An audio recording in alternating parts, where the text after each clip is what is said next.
Hello, welcome to the podcast of Stalking the Legislative Branch. To start, we're going to go over how the Laken Riley Act, how the procedures really happened to get this law passed.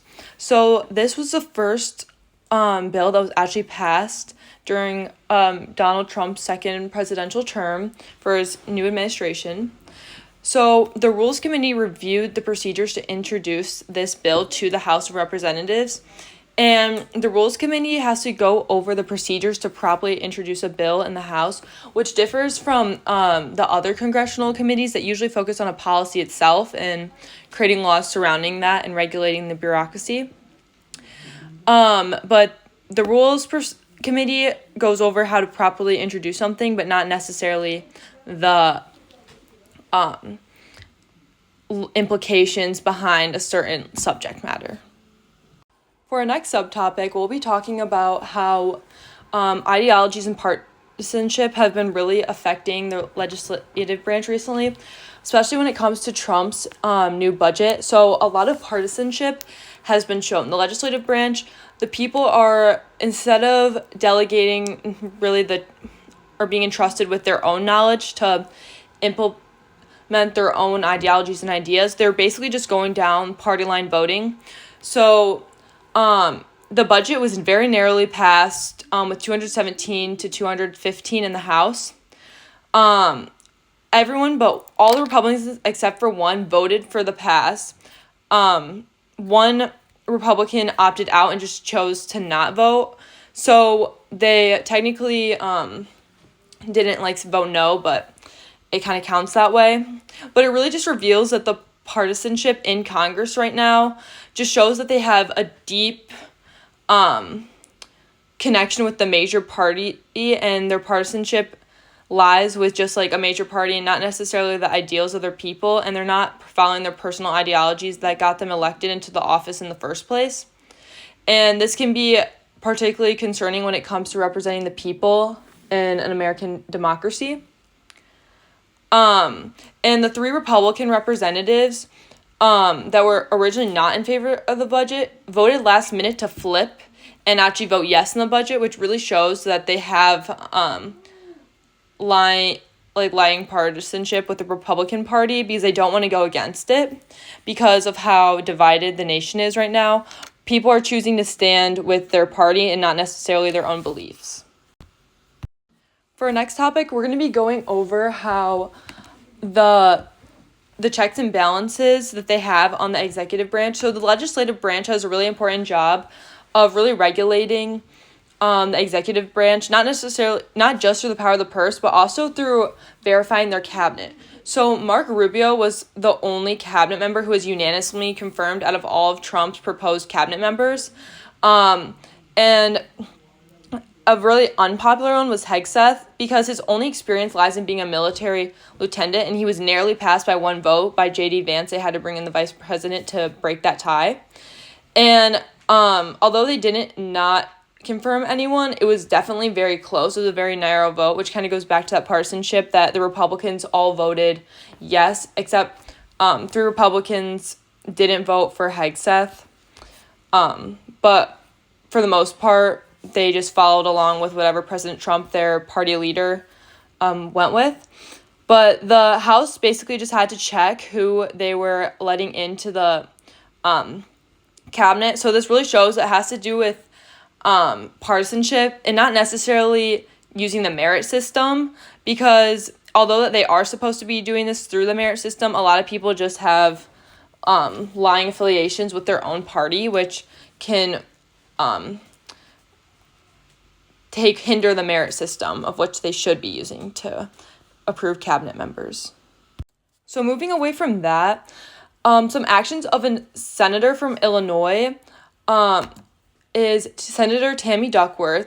So she served on the Armed Forces Committee, and because she did serve in the military, and she wants to push legislation that would give military families and personal medical access to IVF treatments to expand their TRICARE coverage. So basically it would just help them, give them more coverage on the military plan that they're granted by being in the service. And Trump promised to expand this coverage for military families, but but so far he really hasn't done anything to address this. So she's trying to hold him accountable by bringing it up in the Senate and also through media coverage. And she's really voicing her opinion as a delegate of the state because Illinois has like some of the most service members in the United States, and she has to be representative of the people and who she was elected by. And she's really trying to get this bill brought up and passed because this would be very beneficial to those who serve in the Army and deserve to have the proper coverage. Additionally, a way that the legislative branch holds the power of the purse is when they did narrowly pass Trump's spending bill. So just because Trump proposes a spending bill, or any president for that matter, does not necessarily mean that it'll get passed, because the House of Representatives holds the power of the taxpayers' money. So all federal taxes, income taxes, they all are delegated the responsibility by the House to put those where they see fit, and they have to pass the budget. So Trump cannot just impose the budget by himself because the executive branch is supposed to be limited. The House has the power of the purse, and because the House is made up of so many members and such a large committee, they cannot just... They're more representative than just a single person, because that'd be kind of like a dictator, like the king, which we established when the Constitution was assigned, that there will be no king or dictatorship. And for our final topic is we're going to go over how the Laken-Riley Act will have different implications for the future. So the Laken-Riley Act requires the detention of illegal immigrants in the United States if they are accused of a crime.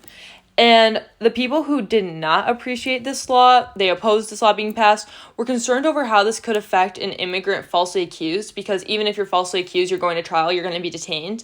And especially with how racial stereotypes would particularly impact immigrants, there's concerns that people who are falsely accused may receive injustice. But it did overall have a decent amount of support from both parties, despite the very large partisan affiliation. A lot of Democrats did vote yes on this bill compared to like the other ones, which is why this is the first law that it was passed, which is definitely a win, because there's been facing a lot of gridlock in the legislative branch due to these partisanship affiliations. So this new act, though, will reportedly cost taxpayers billions of dollars, according to AP News. And the problem is that because Trump is cutting the budget, these funds could be hard to come by. It may come out of more state income taxes and stuff like that, especially depending on which state people are in. And those who do not impose these strict illegal immigration laws could face being removed from office or being fired from their federal job, because it's very important to the people who pass this law that it is put into place.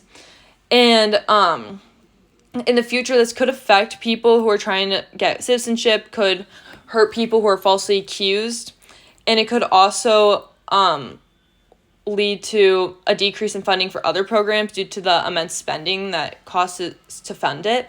However, there are a lot of benefits, such as people who might have been victims, such as Laken-Riley, of a horrific crime, will receive justice and hopefully will help prevent and bring down some crime rates.